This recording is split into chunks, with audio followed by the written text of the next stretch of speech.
berapa banyak konsep dan proposal yang sudah dikembangkan gitu. Tapi titik-titik rawannya itu di sebelah mana sih sebenarnya? Ide-ide yang bagus, yang kemudian sustain dan solutif itu yaitu berawal dari empati. Namun rasa empati itu juga kan tidak menempel pada semua individu. Ada beberapa orang yang mungkin rasa empatinya rendah. Main yang jauh itu dalam artian bukan kabur ya, tapi kemudian menemukan hal baru. Selain happy, jadi mungkin kuncinya yaitu butuh waktu dan butuh sedikit keberanian. Program dari Lokadaya ini adalah menjadi momentum untuk teman-teman bagaimana menginisiasi membuka sebuah pos pengaduan di desa.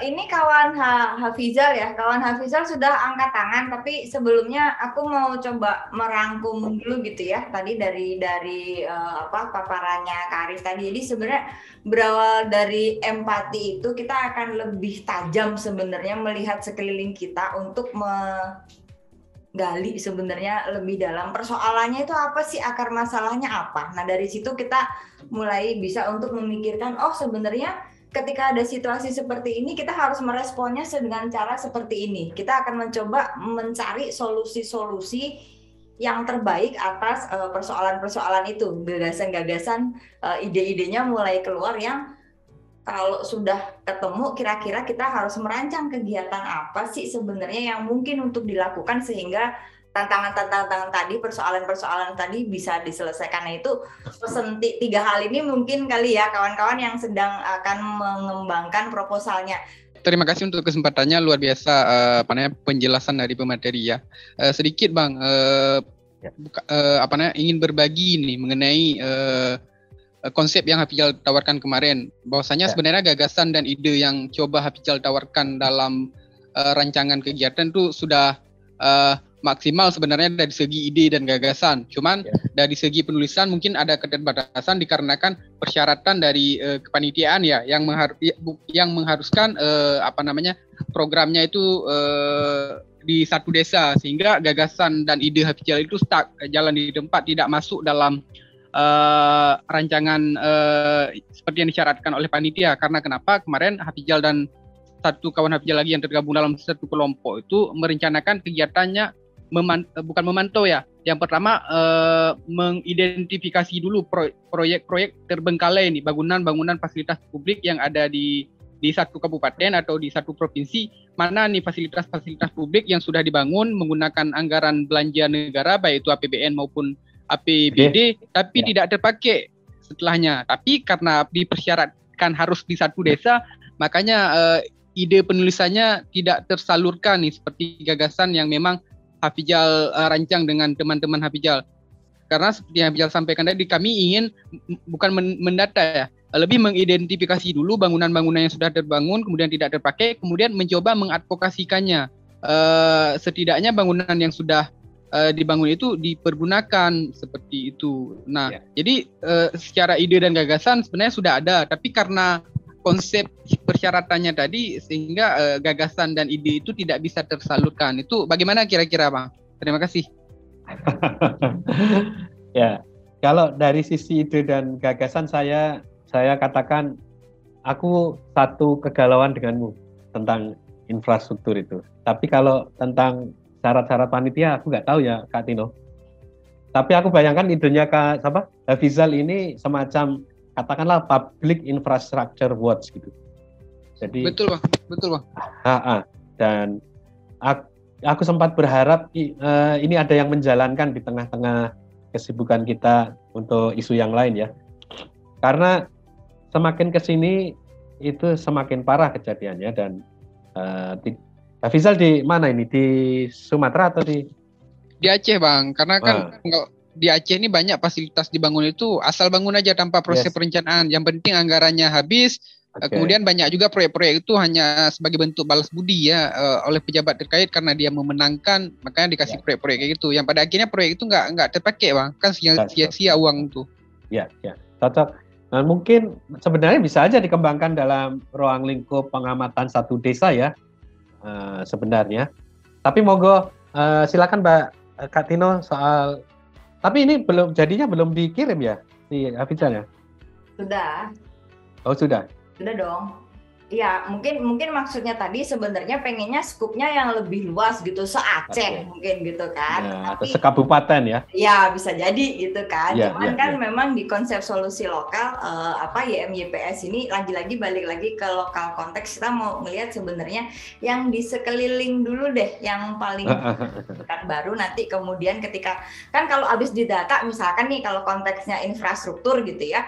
Nah, kalau udah didata terbengkalai terus ngapain gitu. Sebenarnya kan yang harus dipikirin itu kan. Nah, kalau kita mungkin lingkup terdekat dulu gitu. Kemarin bayangannya sih sebenarnya kayak gitu. Jadi memang ini yang paling dekat dulu dengan kita. Nah, terus abis itu kita bisa replikasi lagi gitu sebenarnya gitu. Ya. Sebenarnya itu udah keren banget tuh, apalagi kalau misalkan ngomong infrastruktur gitu ya. Kebetulan kan saya juga terlibat dengan salah satu proyek yang lain gitu, ngomong GEDSI kalau sekarang kan, Gender Equality, Disability, Social Inclusion gitu kan. Nah, itu tuh juga ngomong tuh, dan itu di sektor infrastruktur, itu juga menarik tuh sebenarnya tuh.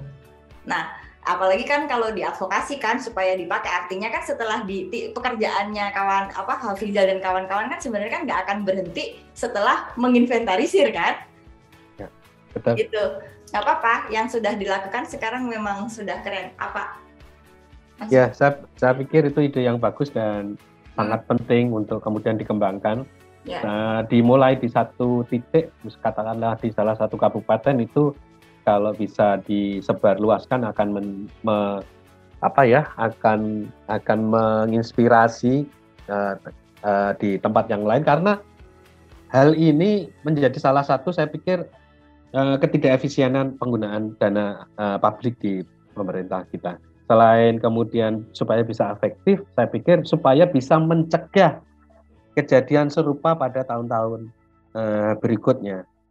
Karena ya mohon maaf, kadang-kadang kawan-kawan di perancang ini ya labelnya kadang-kadang nggak tahu ya, bukan nyinyir ya, tapi pastilah sudah sarjana teknik, sudah harus ada syarat insinyur dan lain sebagainya, tapi kejadian bahwa banyak infrastruktur publik yang kalau aku boleh pakai istilah malfunction ya, itu mudah sekali kita jumpai. Mulai yang volumenya gede, katakanlah dalam skup nasional kita tahu Hambalang.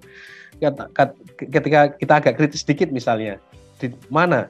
Di Pagar Alam, di Riau, semua lokasi gedung yang pasca digunakan, katakanlah pasca MTQ misalnya, itu kan biayanya berapa miliar gitu.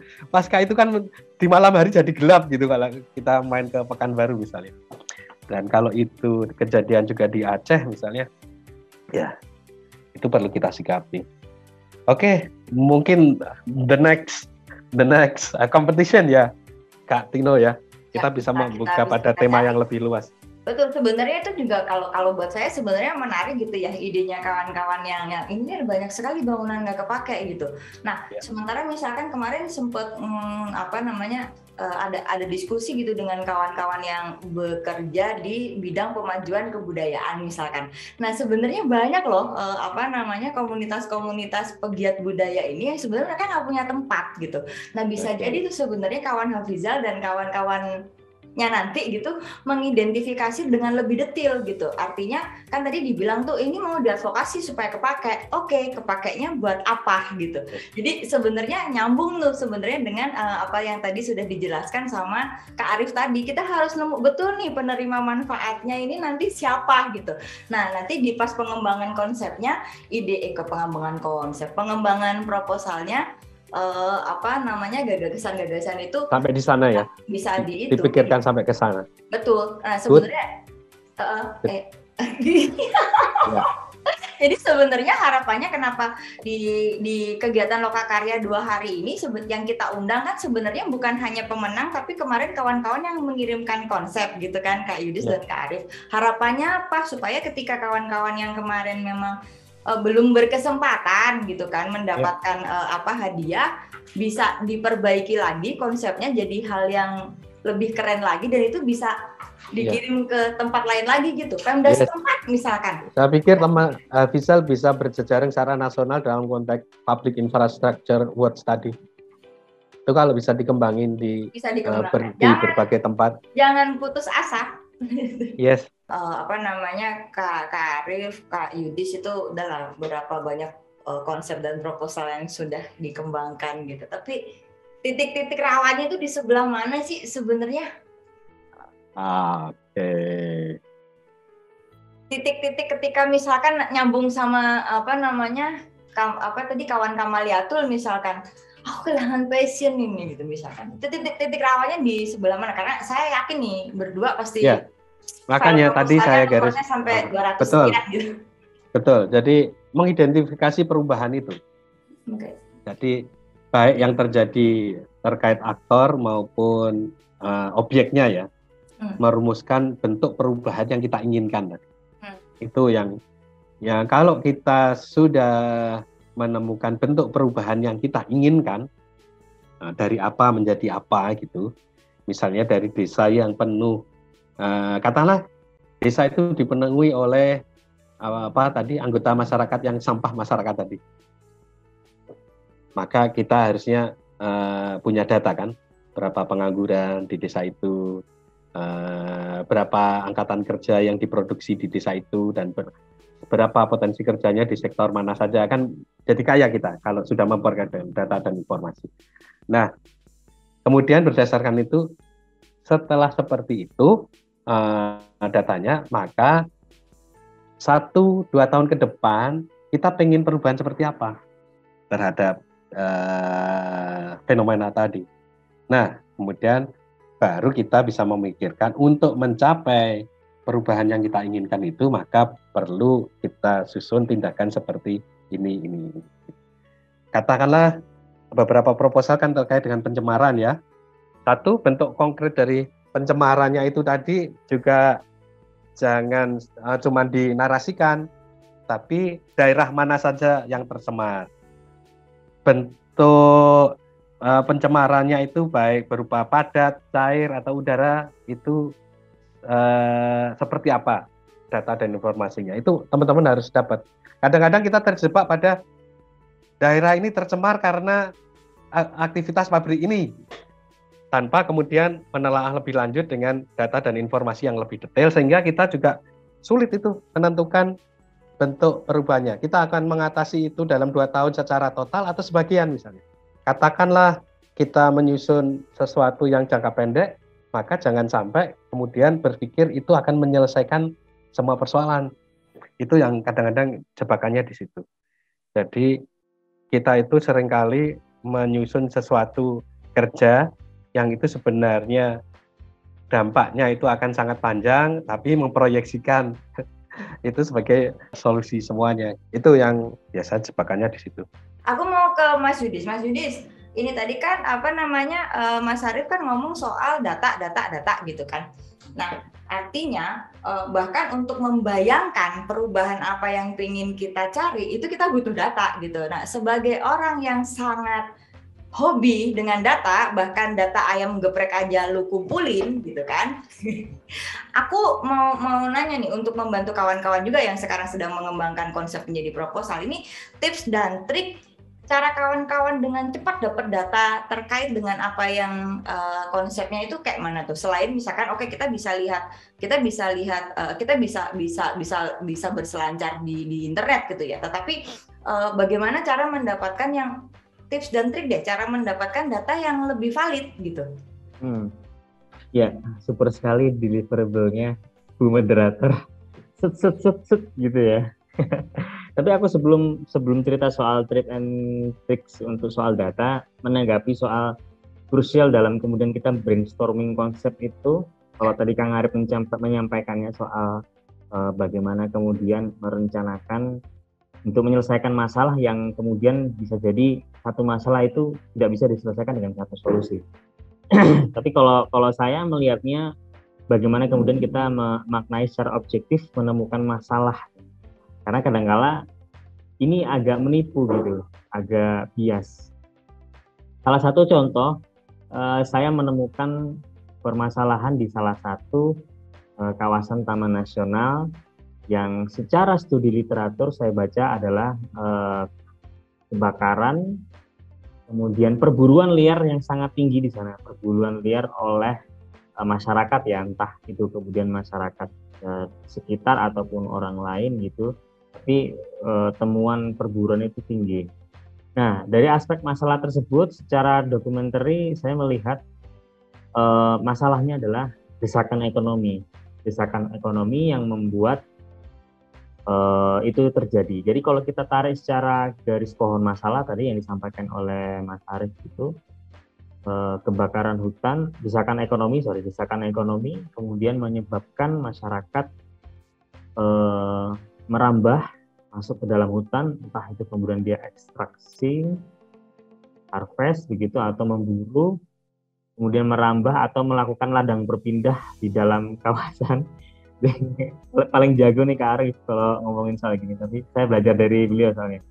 Ladang berpindah ke sana, kemudian mereka harus menurunkan vegetasi ya, jadi vegetasi akhirnya persentasenya sedikit, kemudian cuaca panas, akhirnya kebakaran. Merambah lagi, kemudian melakukan perburuan liar secara masif, akhirnya rantai makanan atau ekosistem itu terganggu. Misalkan ekonomi, clear nih teman-teman. Tapi kemudian saya pernah menemukannya dan mengklarifikasi secara langsung by data primer begitu. Saya ngobrol dengan pelaku bahwa ternyata tidak hanya desakan ekonomi, tapi hobi. Ini mereka berburu itu hobi, guys. Jadi kemudian akhirnya kan kita kesampingkan soal hobi. Kemudian kita paham adalah desakan ekonomi. Berarti inovasi atau solusinya adalah bagaimana kita meningkatkan kapasitas masyarakat agar mereka tidak bergantung kepada hutan. Nah, itu kemudian meningkatkan soal aksesibilitas pasar mata pencarian mereka, atau mendorong ada mata pencarian tambahan sebagai alternatif pendapatan keluarga dan lain sebagainya. Desakan ekonomi, guys. Kita udah lakukan misalkan sama lebih panjang begitu. Tapi kemudian ketika saya mendengar jawaban salah satu mantan pelaku, yaitu adalah hobi, otomatis kan pendekatan kita akhirnya berbeda, meskipun kemudian secara asumsi gitu kan, kemudian kita sudah mendorong mereka adanya peningkatan pendapatan, tapi yang namanya hobi kan tidak berkaitan juga dengan ini ya kan guys, tidak berkaitan juga dengan masalah perut gitu. Karena pemahaman kita awalnya adalah soal perut gitu, tapi ternyata ada sisi lain. Nah inilah kadangkala memang masalah-masalah itu memunculkan alter ego yang kadangkala kita perlu detail untuk memahami, sehingga apa yang disampaikan oleh Kang Arief tadi bahwa satu masalah tidak bisa diselesaikan dengan satu solusi saja, bisa berbagai, dan itu dia dynamics gitu. Itu satu. Kemudian yang kedua soal data. Memang dalam secara teknis ya, penulisan proposal atau penulisan konsep dan gagasan, mungkin besok kita bisa lebih bahas lebih secara penulisan ataupun secara teknis. Tapi memang data ini sangat penting dan sangat menjadi hal yang krusial. Dengan data kita bisa menjustifikasi asumsi kita, meskipun kita bisa melihat dari studi literatur, apa yang tadi disampaikan oleh Mas Arief juga, bahwa bagaimana kita harus mengumpulkan data dan mencocokkan dengan pengalaman-pengalaman yang sudah tertulis begitu. Itu bisa menjadi justifikasi. Tetapi kemudian ada part-part yang krusial yang harus menemukan data terkini. Misalkan kemudian ketika kita mengasumsikan butuh peningkatan ekonomi masyarakat di suatu kabupaten gitu, atau kita bilang bahwa stunting di salah satu kabupaten tinggi. Kita bisa bilang stunting dari mana? Dari omongan kepala dinas kesehatan? Nggak bisa. Nggak hanya itu, tapi kemudian ada indeksnya. Harus ada ukuran yang terukur, kemudian menjustifikasi bahwa oh iya, range seperti ini Kabupaten A masuk dalam rentang stunting zona merah misalkan. Nah, kemudian hal ini yang memang agak sulit ya teman-teman, dan teman-teman juga membutuhkan kemudian circle yang lebih besar. Kadangkala memang secara literasi kita bisa dapatkan itu dokumen tersebut di internet, by internet bisa. Tapi ada beberapa beberapa yang nggak bisa gitu. Kalau data-data makro bisa, misalkan teman-teman bisa lihat dari RPJMD di satu daerah, provinsi maupun kabupaten begitu. Atau sebenarnya kalau lebih pas banget, kalau konteksnya kita tarik dengan studi kasusnya teman-teman yang kemarin nulis itu, selingkup lokal, ya teman-teman hadir ke desa gitu, melakukan wawancara, meskipun kualitatif, sempat-sempatkanlah kemudian mencari atau melakukan survei secara rapid assessment soal data-data kuantitatif, misalkan soal produksi sampah berapa, satu kali rumah tangga itu berapa kilo sih, kemudian teman-teman akumulasikan. Pendekatannya seperti itu, nggak kemudian fix, benar-benar fix berapa angkanya, sulit gitu, karena pasti akan berbeda-beda. Orang data di satu Indonesia aja setiap instansi beda-beda kok. Jadi memang itu yang kemudian menjadi hal yang bisa teman-teman lakukan untuk mendapatkan data yang pas gitu kan. Kalau data-data sekunder itu teman-teman harus memang lebih bisa lebih aktif lagi, misalkan main ke BPS. BPS itu punya salah satu data yang skalanya bisa sampai rumah tangga dan desa tapi berbayar. Kalau misalkan teman-teman punya bagian untuk kemudian berdialog dengan organisasi perangkat daerah di tingkat kabupaten, teman-teman bisa main ke sana dengan surat resmi minta data. Tapi kalau misalkan lingkup teman-teman adalah lingkup desa begitu atau beberapa desa, teman-teman bisa klasifikasi dengan menemukan stakeholder kunci. Jadi orang stakeholder kunci ini adalah orang yang sekiranya teman-teman tahu tentang isu yang teman-teman akan gali. Misalkan soal pengelolaan sampah, misalnya itu kan bagian dari kewenangan pemerintah desa. Tuh, atau kemudian hal-hal yang lain misalkan tentang pertanian gitu. Ada tokoh-tokoh masyarakat yang memang ngerti tentang pertanian gitu. Itu yang lebih relevan, kemudian teman-teman akan mendapatkan data-data yang teman-teman butuhkan. Di chat box tuh kayaknya Kang Arif ada yang ngerespon pertanyaan Kang Arif tuh. Secara teori, penyebab hilangnya empati seseorang disebut sebagai empati atau compassion fatigue. Ketika sudah berada di fase tersebut, orang akan mulai merasa enggan untuk memiliki perasaan yang terlalu dalam atau merasa empati terhadap orang lain karena adanya trauma dan kekecewaan yang dirasakan sebelumnya. Namun dalam ruang lingkup masyarakat, hilangnya rasa empati disebabkan oleh kurang perhatian terhadap situasi yang terjadi di masyarakat. Dalam kata lain, seseorang tersebut lebih mementingkan dirinya bila dibandingkan dengan masyarakat. Bila keadaan yang demikian dibiarkan, seseorang akan memiliki perasaan yang sombong, acuh terhadap suatu hal sehingga rasa empati tidak lagi melekat pada dirinya. Yes. Oh, menarik sih, soalnya ini dia nyinggungnya udah sampai ke mental illness gitu, trauma gitu. Aku jadi lebih sebenarnya kalau ada orangnya enak nih. Kita bisa pengen lebih, klarifikasi. lebih bisa jelasin. Betul, kawan Rahmat Sidik itu izin live sebentar berbuka puasa. Kalau kemarin kan Mas Yudis dan Mas Arif kan baca tuh semua konsep yang dikirimkan kawan-kawan gitu ya. Apa komentarnya? Karena kawan-kawan ini sedang berproses dari konsep jadi proposal yang lebih implementatif, yang semoga misalkan harapannya bisa dapat dukungan yang lebih gitu. Lokadaya kan dikit nih ngasih dukungannya sekarang kan gitu kan, tapi mungkin bisa lebih gitu. Apa komentarnya Mas Yudis dan Mas Arif gitu sehingga kawan-kawan bisa melakukan perbaikan atas konsep yang sudah disusun? Ya, kalau aku sih umum saja. Aku sempat baca tema-temanya dan aku sangat kemarin tuh wow gitu. Maksudnya wow, ini nggak membayangin teman-teman, temanya sangat variatif.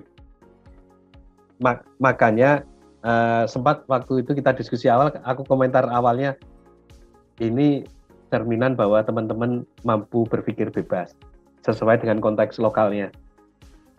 Karena artinya tema yang diberikan di teman-teman Lokadaya cukup bisa membuat teman-teman berkreasi. Beda dengan kita yang katakanlah udah terjebak kadang-kadang dalam proyek tertentu gitu. Dan tapi aku makanya punya harapan besar terhadap teman-teman ini berpikir terhadap sesuatu yang sangat genuine sesuai dengan konteks lokalnya menurut apa-apa yang teman pikirkan.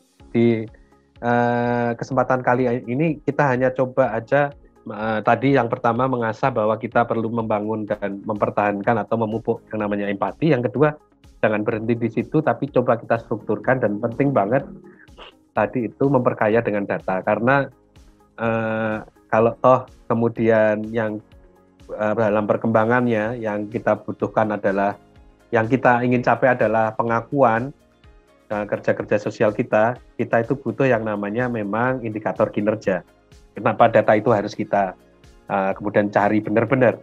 Karena dalam konsep proposal nanti biasanya kalau sangat teknis dibutuhkan yang namanya baselining, ya kan? Kita mau memperbaiki kualitas udara misalnya, kita harus berangkat dari indeks kualitas udara di lokasi tersebut berapa, indeks tercemarannya berapa ppm, partikel tertentu terkandung dalam udara kita sebelum kita kerja.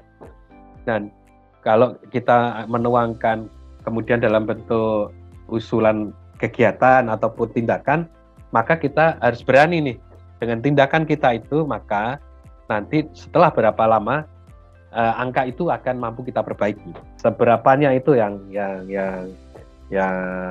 mungkin juga perlu kita kita jelaskan. Tapi intinya overall hebat, temanya mulai dari yang isu sampah, pengelolaan limbah, sampai yang datang ke saya kan Jen itu tentang nanti limbah kulit pisang mau jadikan produk. Ini berarti kan ada pendekatan circular ekonomi yang nanti bisa kita pakai, dan bolak-balik makanya harus nanti berapa sih jumlah limbah yang akan kita kelola, itu akan mempengaruhi berapa orang sih yang bisa menjadi nata de banana, itu berapa volume nata banana yang akan kita produksi dan lain sebagainya.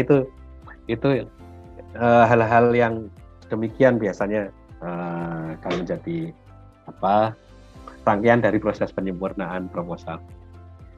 Terima kasih Mas Arif. Mas Yudis gimana Mas? Ya, kalau setelah dilihat dari judul sebenarnya banyak clickbait yang menarik sebenarnya dari judul-judul teman-teman tulis, dan itu bagus. Kadang-kala ini dibutuhkan untuk menarik attention gitu bagi pembaca, entah kemudian kita mau ikutin lomba karya ilmiah maupun ini menjadi sebuah bagian dari kita untuk penggalangan dana, tapi clickbait itu dibutuhkan dalam judul. That's great, bagus banget teman-teman. Dan kemudian yang kedua juga harus diimbangi dengan bagaimana kita meruntutkan segala substansi yang ada di proposal. Ini juga yang paling penting, sehingga ketika teman-teman sudah menarik dengan clickbait judul teman-teman, tapi kemudian di awal background atau pendahuluan atau latar belakang teman-teman sudah menyuguhkan hal yang terlalu konservatif gitu. Bahkan Indonesia merupakan negara yang kita semua tahu bahwa Indonesia merupakan negara agraris, maritim dan lain sebagainya. Tapi kemudian cari titik di mana kamu ingin menunjukkan Indonesia atau kamu ingin menunjukkan daerah Anda yang kadangkala ini sulit diketahui atau jarang diketahui oleh orang-orang. Misalkan Sumba. Kita tahu Sumba itu gersang, tapi kemudian di sana punya potensi untuk dikembangkan jagung lokal yang bukan hybrid ya, jagung lokal. Karena kemudian dibangun di situ oleh Kementerian Pertanian Food Estate. Nah, itu bisa diceritakan. Tapi kemudian kadangkala secara umum kita menulis bahwa Kabupaten Sumba Timur merupakan kabupaten yang terletak di bla bla bla bla. Itu sudah mainstream gitu, udah pada tahu. Tapi kemudian memunculkan informasi yang baru, dan ini menjadi menarik perhatian agar pembaca itu bisa melihat runtut yang juga berhubungan ya dengan kemudian apa yang ingin teman-teman sampaikan dalam latar belakang itu. Itu sih paling. Tapi kalau ngelihat dari idenya ya, kalau kita ini ngomongin soal brainstorming idenya itu teman-teman keren-keren loh. Justru aku ngelihatnya kayak kita yang terpaku ya. Sering nulis yang sesuai dengan dunia. Ya. Makanya tadi aku tekankan di bagaimana menarasikan yang namanya problem statement. Itu penting untuk kemudian orang sejak awal sudah tahu apa persoalan yang mau kita angkat itu.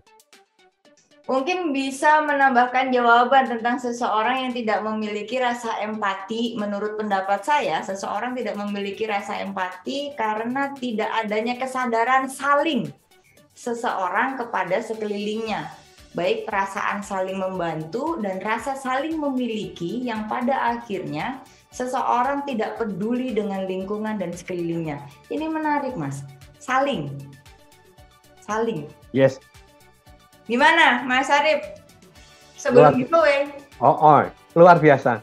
Aku tadi itu ketika Yudis menambahkan pintu masuk empati itu ke tadi bahkan ke minat itu adalah happy. Ada teman-teman yang merasa lingkungan perlu diperhatikan karena seperti ayam dan telur.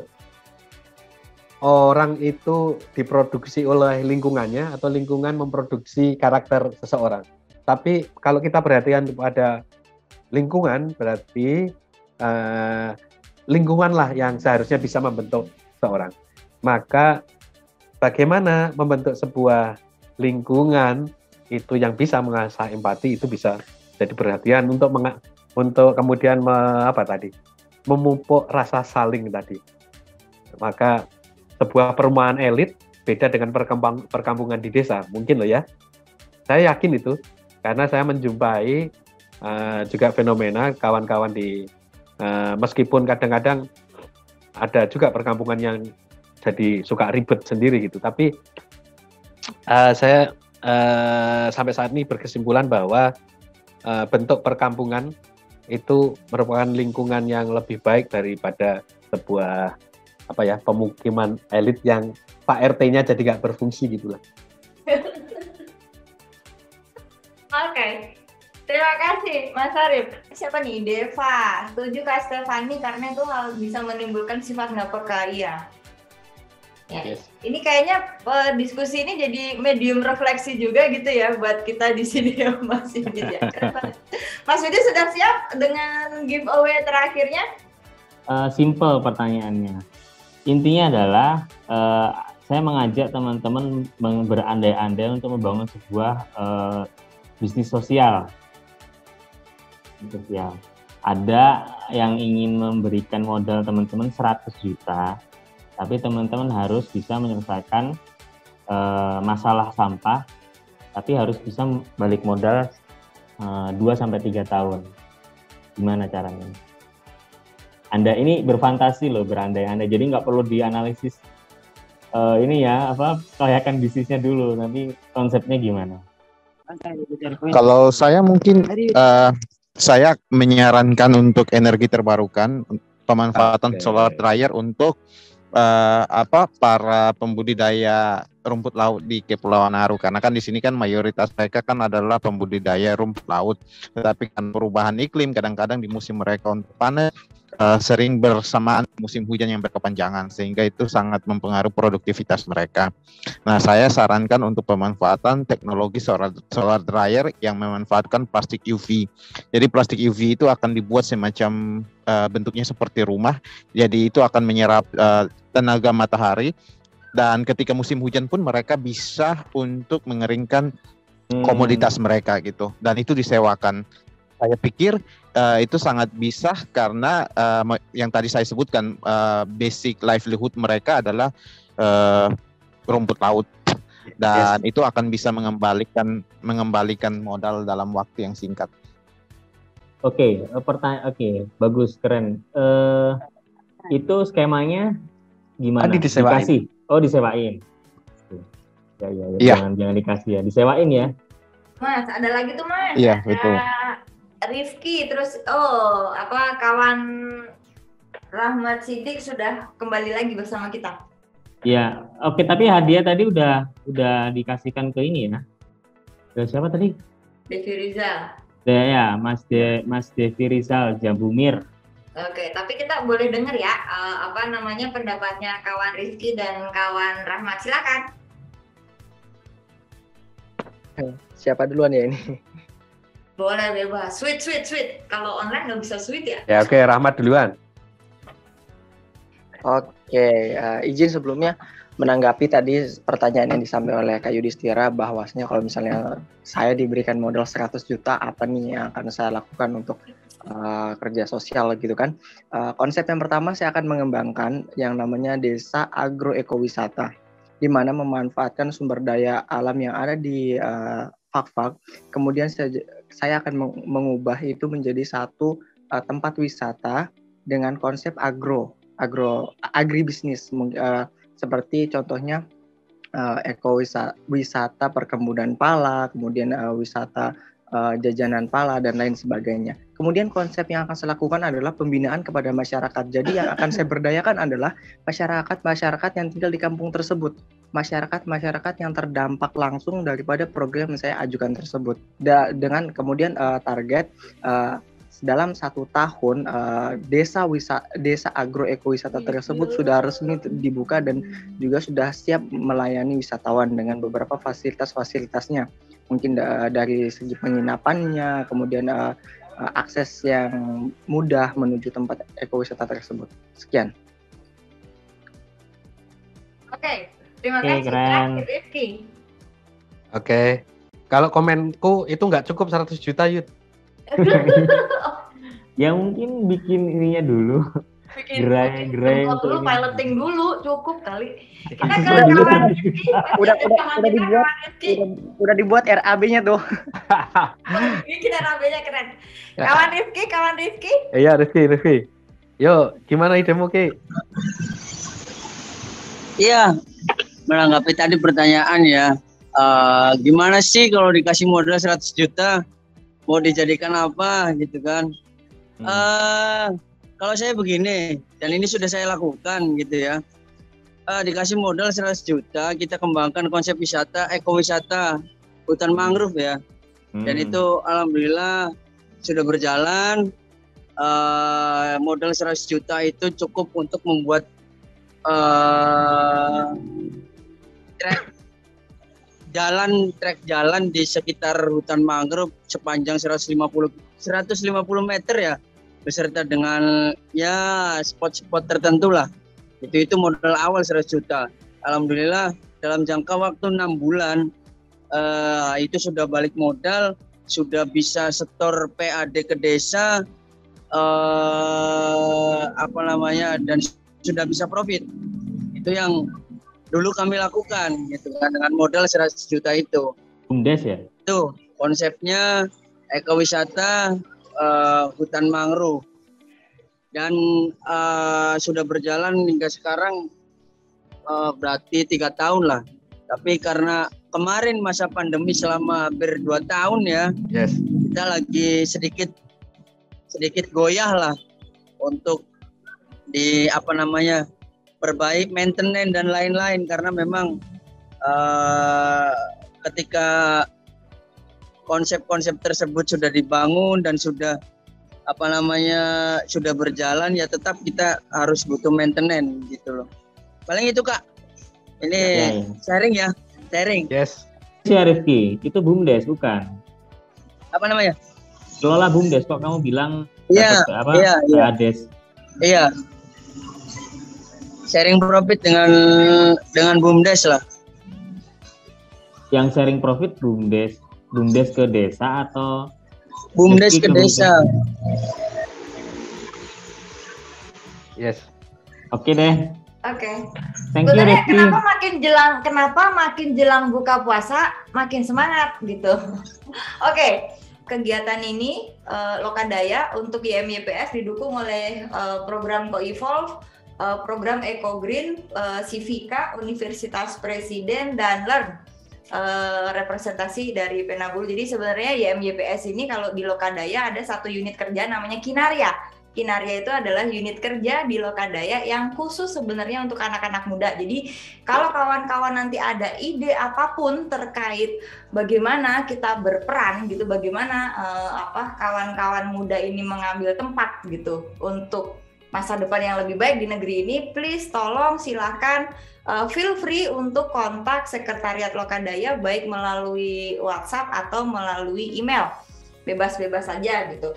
Terus jangan lupa untuk terus mengikuti media sosial Lokadaya di Instagram @lokadaya.id. Di sana sudah disiapkan beberapa hal menarik, dan jika kawan-kawan membutuhkan berdiskusi lebih lanjut gitu ya tentang topik apapun yang menjadi kegelisahan yang menimbulkan empati tapi mungkin tidak dalam konteks konsep kawan-kawan, silahkan lihat Lokadaya memiliki 123 kalau nggak salah hari ini 123 simpul yang tersebar di seluruh Indonesia, dan kita bisa berdiskusi bersama kawan-kawan. Mau datang silahkan, atau kawan-kawan kita bisa membuat kegiatan secara daring seperti ini.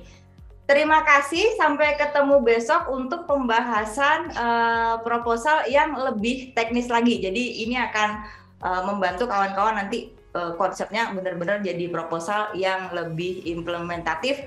Sekali lagi terima kasih, selamat berbuka puasa untuk kawan-kawan yang menjalankan ibadah puasa. Mas Arif, Mas Yudis, terima kasih, sampai ketemu besok. Selamat sore. Sejarah tercipta ketika kamu mengambil peran. Dadah.